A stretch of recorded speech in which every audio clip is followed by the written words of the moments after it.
Bem-vindo a mais um vídeo do Planos em Prática, a nossa série de exercícios de escrita criativa. A gente continua trabalhando a história do Zimri, o Cicatriz. Se você não viu como a história começou, o link está aqui embaixo na descrição. E hoje é dia de implementar, de levar a história adiante com base nas informações que a gente apurou no episódio passado, onde foi feito um brainstorm cuidadoso, um inventário de tudo que foi construído na história até agora. E é hora então de construir o segundo ato e preparar o desfecho de tudo. Então vamos ver aqui onde a gente parou. Eu pretendo não priorizar as retificações, as mudanças que eu preciso fazer no que já foi escrito.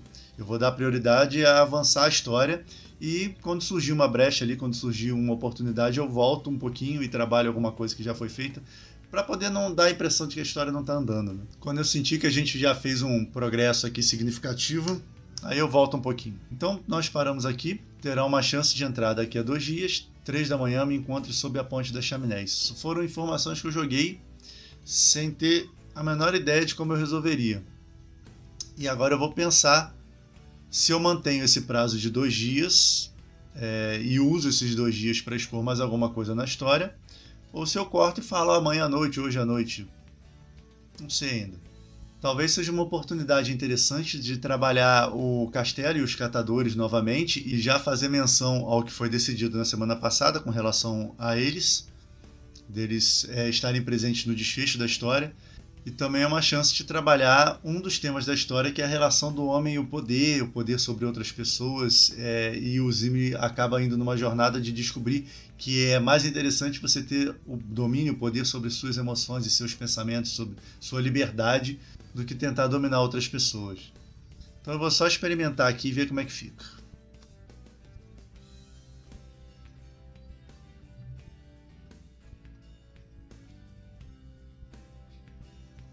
Então, Zimri lamentou aqueles 2 dias de espera. Na manhã seguinte, por não ter mais como arrumar comida, voltou a garimpar com o grupo de castelo. Ao menos haveria sopa no meio do dia.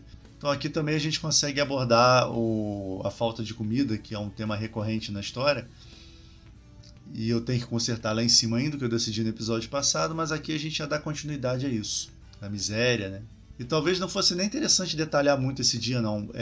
Poderia ser uma cena, um momento em que o Zimri estivesse ali com o grupo e eu trabalhasse um pouco melhor a relação de poder do castelo com ele. O Zimri tem um orgulho, ele não gosta quando tem alguma autoridade diminuindo ele ou exercendo alguma pressão sobre alguma coisa que ele faz ou ele é. Então a gente pode também trabalhar isso, é algo que ele vai perder ao longo da história. E no final das contas a gente tem também o esquema do castelo guardar certos itens de valor, esconder dos outros catadores e ficar só num grupo de confiança ali. Isso também pode ser explorado nessa ceninha. Vamos ver se a gente consegue fazer isso.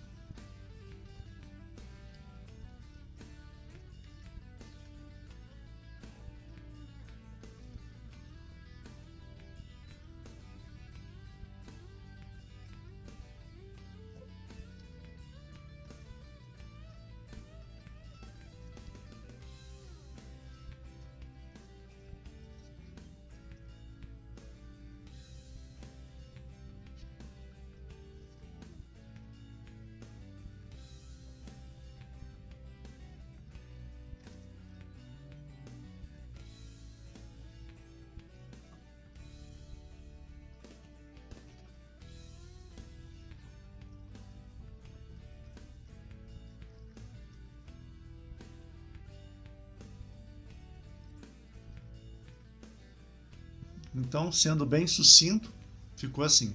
Zimri lamentou aqueles 2 dias de espera. Na manhã seguinte, por não ter mais como arrumar comida, voltou a garimpar com o grupo de castelo. Ao menos haveria sopa no meio do dia. Quando vasculhavam os arredores de um dos maiores conduítes de dispensa da cidade, Zamet voltou a ser assunto. Então, os conduítes de dispensa são os lugares por onde as pessoas ricas, né, as pessoas abastadas do centro, jogam fora as coisas que não querem mais, junto com lixo, com entulho e tudo mais, e isso vai parar por ali pelo litoral. Isso explica também a poluição do lugar. Os patrulheiros já estão perdendo a paciência, comentou o castelo, enquanto examinava as conexões de uma luminária enferrujada. Sabem que, se o forasteiro escapou, cabeças vão rolar. É claro que ele ainda está lá dentro, afirmou um dos catadores. Se tivesse conseguido sair, alguém já teria visto e denunciado. Lógico, ninguém aqui quer problemas com a Ampersand. E ainda tem a boa recompensa, suficiente para resolver a vida de qualquer um de nós. Tem até tironiano prometendo pagar um adicional por fora, em troca de informações. Então, é mais uma forma de reafirmar ao leitor que sim, a direção que o Zimri está querendo seguir é a certa. A gente não quer, no momento, colocar essa dúvida. Se vale a pena ou não entrar na cidade, será que o cara está vivo ou está morto, será que ele já escapou e já está em outro lugar? Isso diminuiria o apelo da história e enfraqueceria as coisas que a gente está construindo do personagem, justamente pensando nessa missão dele. Por isso que eu estou aproveitando para enfatizar isso. E aí entra outro assunto em jogo. Eu queria mesmo que eles prometessem cuidar um pouco daqui de fora, mas só aparecem nessas situações, reclamou uma jovem, seu rosto redondo riscado de fuligem em terra negra, mais uma vez mostrando o abandono dessas pessoas, porque não há um bem comum, não existe nada direcionado à população no geral. Como lá fora ninguém paga imposto, ninguém recebe nada em troca também, como eu já mostrei lá quando o Zimri estava conversando com o Stan. E quem tem grana contrata os benefícios para si e os outros que se virem como puderem. Zimri parou de fuçar no entulho para ajustar suas luvas e descansar por um minuto. Sim, eles tinham razão, mas não precisava daquelas palavras para ter certeza de que Zamet estava em algum lugar lá dentro, encurralado e feroz como um roedor descoberto em uma cozinha no meio da madrugada. Só fechando essa ideia. Agora vamos acionar o castelo e fazer um confronto ali de leve entre eles, nada muito sério não, é só porque a gente precisa dessa tensão para resolver no final da história.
Então a interação do Zimri com o castelo ficou assim. Ei, cicatriz, tem certeza de que não viu nada lá de cima do farol? Provocou o castelo, talvez como uma forma de mostrar a Zimri que ele estava atento às suas pausas no trabalho. Todo mundo sabe que você passa a madrugada empoleirado lá em cima que nem um morcego. O ex-comerciante sorriu amarelo e negou com a cabeça. Muito escuro. De lá só se via as luzes do empório. De qualquer forma, minha visão já não é das mais aguçadas, despistou, procurando demonstrar desinteresse. Uma resposta bem diferente, muito menos polida, havia se formado em sua mente em primeiro lugar. Sua situação não permitia que fosse sincero da maneira que desejava, e isso desgastava quase tanto quanto a fome. De qualquer forma, havia dito a verdade quando mencionou o declínio de sua visão. No entanto, o que lhe faltava em acuidade sobrava em perspicácia para perceber o que os outros não conseguiam. Pelo canto do olho, espiou o castelo fazer um gesto mínimo para um de seus associados de confiança. O homem foi até onde o queixo do chefe apontava e casualmente fingiu procurar algo por lá, apenas para cobrir o pedaço do terminal fonográfico que se projetava do entulho. Mais um item importante seria escondido dos miseráveis e desfrutado apenas pelo chefe dos catadores e seus protegidos. Zimri sempre pensou que Castelo não era em nada diferente dos comerciantes de Ampersand, ao menos em matéria de ambição e egoísmo. Se não tivesse os joelhos tão bem acomodados em meio às pilhas de lixo, talvez estivesse fazendo de tudo para atuar no empório como está. E assim a gente encerra essa ceninha cobrindo os tópicos que a gente tinha falado antes. E eu estou pensando em incluir agora na passagem do primeiro para o segundo dia mais um sonho, como já aconteceu na história, então a gente deixa como algo recorrente. Dessa vez tratando daquilo que a gente falou no episódio passado sobre a parte ruim do empório. A gente tem até que fazer uma correção na outra sequência de sonho e fazer uma menção ali de que ele estava sonhando com a época boa, né, por assim dizer, a época dourada do Empório, antes da chegada do Ampersand. E agora ele vai sonhar com o final e é uma maneira da gente mostrar para o leitor, que a gente não mostrou até agora, como se deu a partida dele da cidade e como é que ele saiu daquela vida de ex-comerciante para morar no farol abandonado. Mas eu não vou escrever essa cena agora não, como eu fiz no outro sonho, depois eu voltei lá, eu vou só marcar e andar um pouquinho para frente com a história.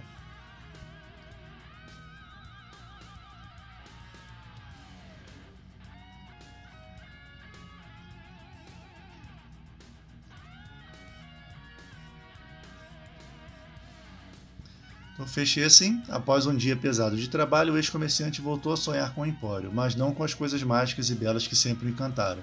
E aí entra o sonho dele, que vai envolver agora a chegada do Ampersand e a sua partida. A gente pode enfatizar bem, exagerar bem a chegada dos homens do Ampersand e a divisão da cidade, o momento em que ele é ferido, o momento em que o Zamet parte. Então, eu acho que é o ponto ideal para a gente passar isso a limpo.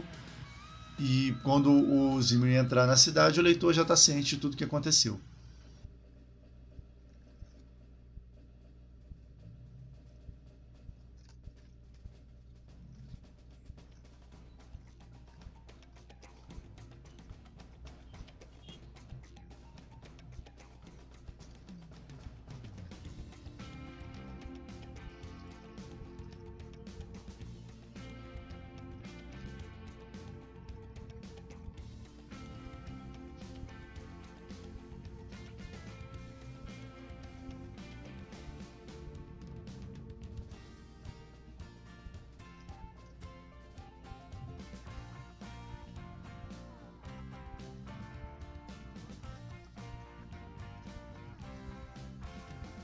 Bom, resolvi aqui nesse pequeno trecho o segundo dia do personagem e talvez em outro ponto da história essa descrição detalhada hora após hora ou né, com cada momento do personagem minuciosamente descrito, talvez isso ficasse maçante.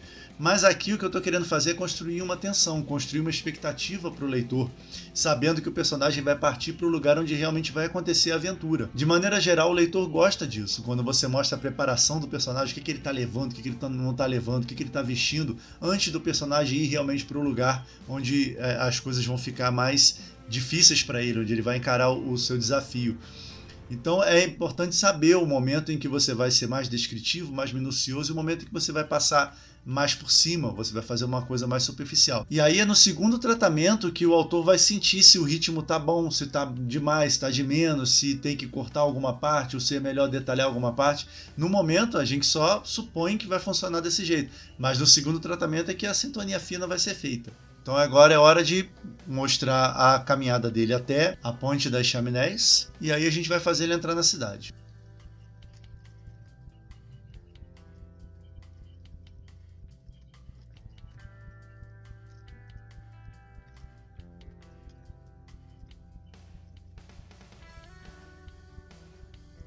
Então vamos ler desde lá de cima para ver se funcionou a transição aqui. No fim da manhã seguinte, o sol abraçou o farol com firmeza e fez Zimri abrir os olhos, sentindo o peito pesado e a cabeça doer. Passou horas até o anoitecer, polindo as botas, limpando sua jaqueta, procurando deixar sua figura o mais apresentável possível. Barbeou-se com esmero e prendeu os cabelos, trançando as pontas das mechas como era comum entre os comerciantes do empório. Às 2 da manhã, jogou por cima do corpo uma veste cinzenta com capuz que pertenceu a seu avô, já que sua aparência bem cuidada tinha grande chance de atrair a atenção indesejada. Agora, sempre havia ao menos uma dupla de tironianos rondando o litoral, como a gente já estabeleceu na conversa dele lá em cima com os catadores, né? Antes de sair, olhou para o interior parcamente mobiliado do velho farol e lamentou não ter uma arma para levar, embora tivesse quase certeza de que seria inútil caso realmente tivesse problemas. A tenteria tivesse aqui, ó. Depois eu resolvo isso. Gostaria de ter um plano para repassar. Gostaria de saber exatamente o que pretendia ou conseguiria fazer. Então nessa reflexão aqui eu deixo claro o quanto que o Zimri está despreparado, ele está indo para lá desamparado mesmo, ele não sabe, né? Ele está mergulhando numa possibilidade de salvar o amigo sem ter certeza de nada. Caminhou em direção ao porto seguindo a faixa de areia, tendo como companhias o chiado do mar adoecido e um crescente e melancólico som de acordeon, trazido a ele pela brisa abafada. Então botando mais um elemento exótico aqui, um som de acordeon vindo de algum lugar, e até porque o som de acordeon combina com o steampunk, o acordeon europeu. Em certo ponto, mudou a rota em direção às construções arruinadas e desapareceu nas sombras de um beco mal cheiroso. Do outro lado surgiu, no chão, o largo sulco onde antes havia o rio do arquiteto. Agora, a pouca água que ainda passava pela vala servia apenas para transformar o fundo em uma lama laranjada. Então eu tive que inventar um rio porque eu falei de uma ponte. Então a ponte geralmente passa por cima de um rio. Mas aí esse rio está morto, esse rio é só um veio de lama no chão. E agora eu preciso pensar em como vai ser essa passagem dele para o outro lado. Eu não quero que seja uma portinha que abre, uma portinhola que abre de alguma forma. Eu estou pensando mais em algum tipo de caixa, uma caçamba onde ele possa entrar e essa caçamba ser transportada para o outro lado. Mas isso precisa ter uma lógica para acontecer, porque na cidade o lixo sai, né? As coisas saem da cidade. E eu já botei lá os dutos de dispensa, né? Por onde as pessoas jogam os entulhos e jogam de qualquer maneira do lado de fora. Então tem que ser algo que seja interessante para a cidade ter, de fora para dentro. E aí, na falta de uma solução mais criativa no momento, a gente vai dizer que a cidade precisa dessa lama do rio para alguma coisa. Vamos lá, vamos trabalhar um pouquinho para ver se a gente faz funcionar essa ideia.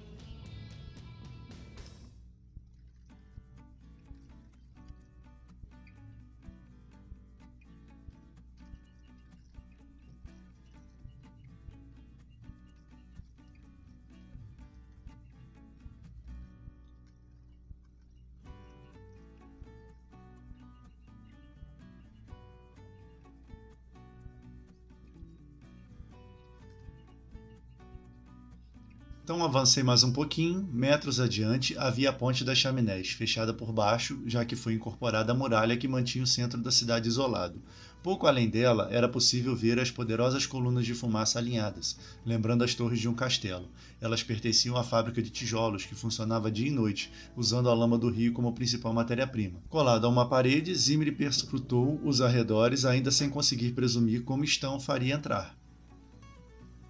Então essa foi a solução que eu encontrei por enquanto, né? Existe uma fábrica de tijolos ali e eles usam essa lama como matéria-prima e por isso que tem as chaminés. Então foi um jeito de amarrar tudo, a ponte, o rio, a lama e as chaminés, né?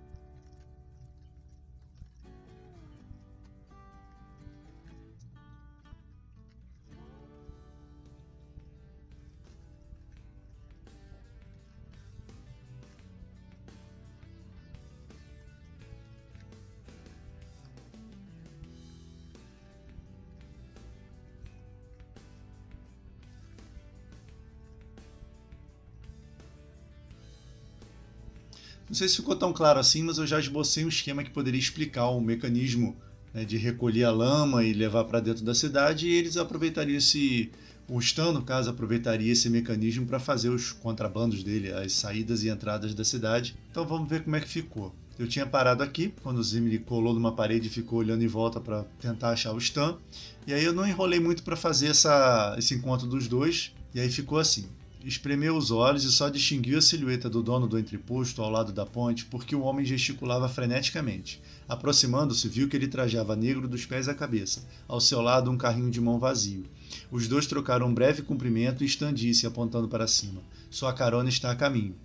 Ainda sem entender muita coisa, Zimri seguiu com os olhos o gesto do homem e encontrou a grua da fábrica de tijolos, parecida com a pata de um imenso aracnídeo, movimentando seus solavancos contra o céu estrelado.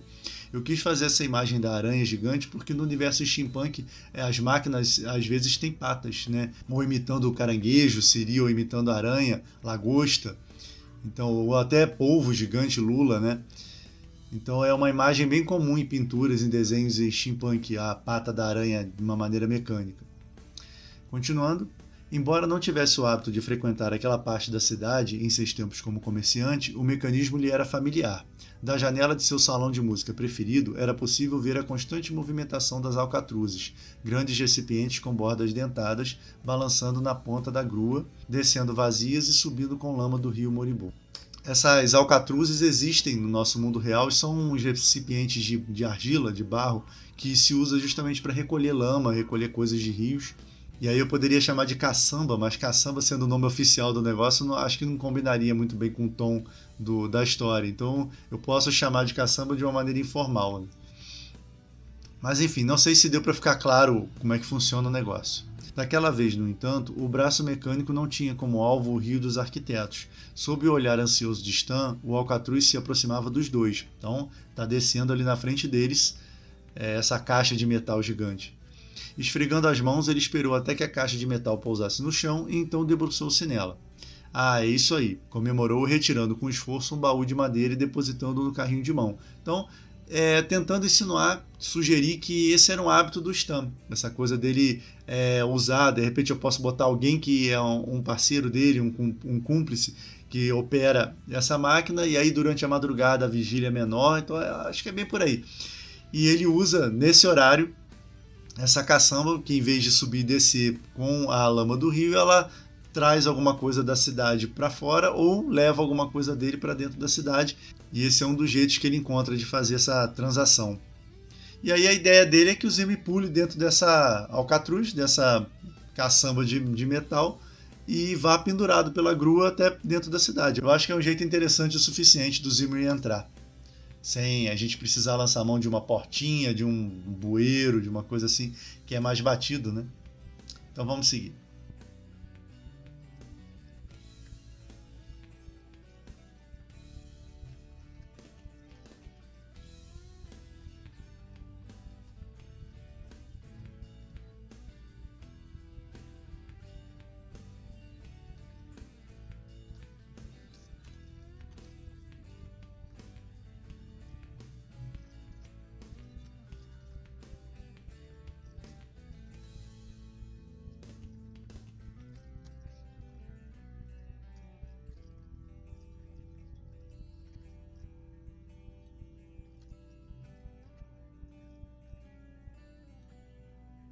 Aqui é Rio do Arquiteto, não é dois arquitetos. Bom, ficou assim. Zimri preferiu não tentar imaginar que tipo de mercadoria estava deixando a cidade daquela maneira. Essa é a melhor hora, porque não tem vigias nas torres, explicou Stan, demonstrando certa satisfação em deixar Zimri a par de um de seus esquemas. Só tem o meu chapa no comando. Aí tem torre, né?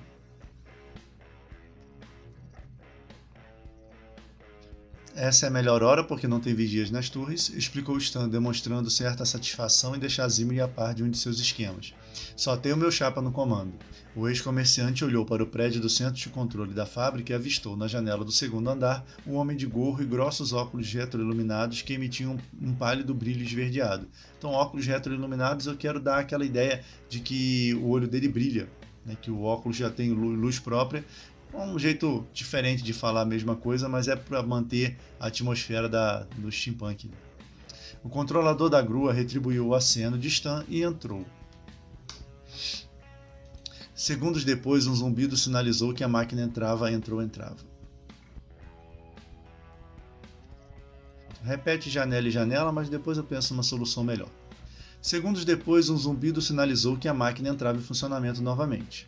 É a sua deixa, indicou Stan, dando um tapinha na lataria do alcatruz, já balançando alguns centímetros do chão. É para eu entrar aí, indagou Zimri ainda incrédulo. E tem que ser rápido, antes que fique alto demais, respondeu Stan com uma expressão de qual é o problema. Tudo bem, e o que eu faço do outro lado? Indagou Zimri pouco antes de tombar de qualquer jeito para dentro daquela oscilante caçamba de metal. No pátio da fábrica estará seguro, ao menos até às 4, quando chega mais gente para trabalhar. Depois é com você, respondeu Stan, sua voz quase incompreensível, pois já se afastava com seu carrinho. Então a minha ideia aqui é deixar o Zimri meio sem vigília nenhuma, porque o Stan está indo embora enquanto ele sobe e o cara já entrou no prédio da torre de controle para poder manipular ali a grua. Conforme ele está entrando na cidade sem possibilidade de voltar, isso dentro da história simboliza que ele está realmente embarcando no chamado aventura, sem possibilidade dele retornar ao estilo de vida que ele estava levando no começo da história. Agora não tem mais volta.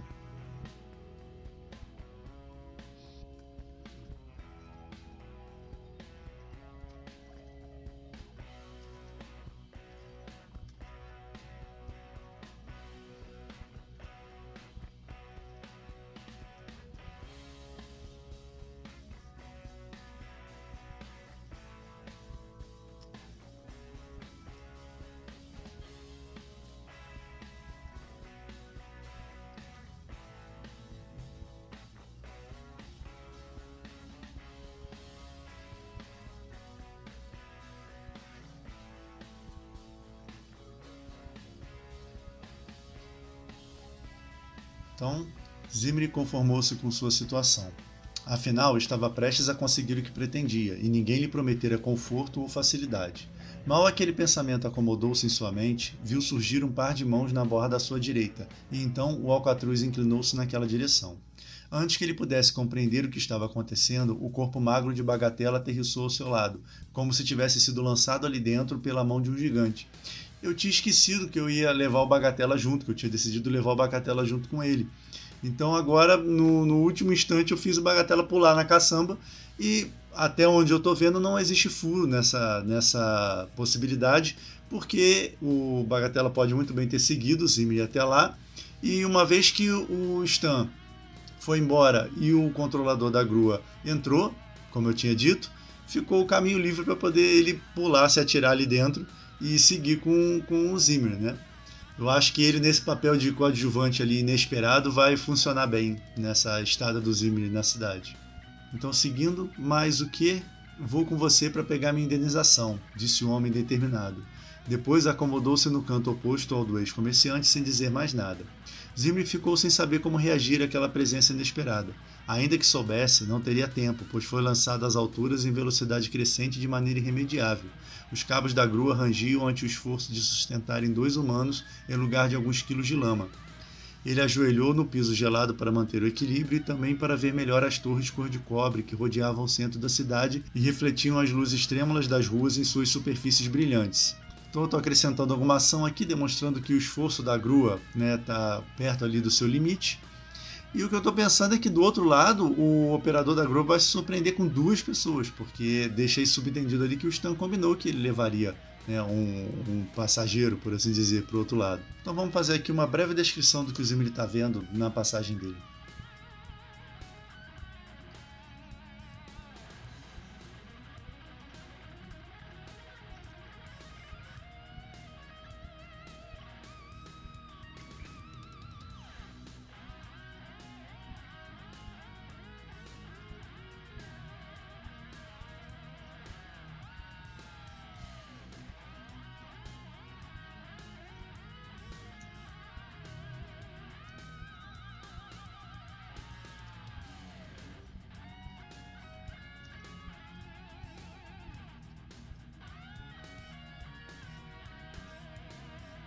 Então dei uma viajada aqui e bolei um cenário para ele visualizar na entrada da cidade para dar um certo impacto a essa passagem. Continuando ali a descrição, por entre eles, os arranha-céus serpenteavam os elegantes dirigíveis de turistas mais abastados, que gostavam de manter o conforto de suas residências enquanto viajavam, ainda que Vereda dos Mercadores oferecesse uma multitude de acomodações em hotéis insuperáveis. Então, não deixando de frisar a opulência da cidade, mas inserindo aí outro elemento steampunk, que são os dirigíveis. No mundo steampunk, sempre nos cenários você tem dirigíveis sobrevoantes, e nesse caso os turistas chegam e ficam em seus próprios dirigíveis e fazem suas casas ali. A grua completou sua parábola por sobre o muro, que separava o centro do litoral, e começou a descer. Eu não sei se completou ou continuou, né? Depois eu vejo isso. Zimri virou o corpo e viu a arcada gigantesca que marcava a entrada da mansão de Francis Ampersand, de cujo ápice pendiam estandartes com suas iniciais. Então, uma indicação mais clara ainda ao leitor do qual é o alvo, qual é o objetivo do personagem. Vou trocar esse Aquile aqui por tal, porque tem um Aquile logo embaixo, né? Tal visão fez estremecer levemente por dentro, mas logo àquele temor juntou-se outro, externo, causado por vários solavancos da imensa pata de aranha que o sustentava, fazendo o alcatruz oscilar a poucos metros da fachada de um prédio menor. Em uma das janelas balançava uma flâmula, com os dizeres Uras vive.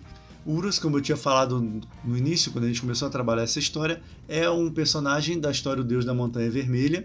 E eu já desenvolvi bem a história dele no ano passado, em 7 episódios, se não me engano, dos exercícios, e também durante o NaNoWriMo. Então eu vou deixar aqui embaixo a playlist com o processo de criação completo dessa história, e eu resolvi aqui sinalizar para ela, porque eu estou com uma ideia realmente de juntar o máximo de histórias feitas nesses exercícios possíveis num universo só. Então nessa história aqui, por enquanto, a gente consegue encontrar elementos das Irmãs Pugh, da história das Irmãs Pugh, e também do Deus da Montanha Vermelha, onde tem o Uras. Então aqui eu fiz um pequeno resumo do que o Zimri sabe sobre o Uras, e isso pode ser a semente de uma história aí posterior que se passe em Vereda dos Mercadores, mas trate dessa ascensão do Uras no mundo, nesse mundo.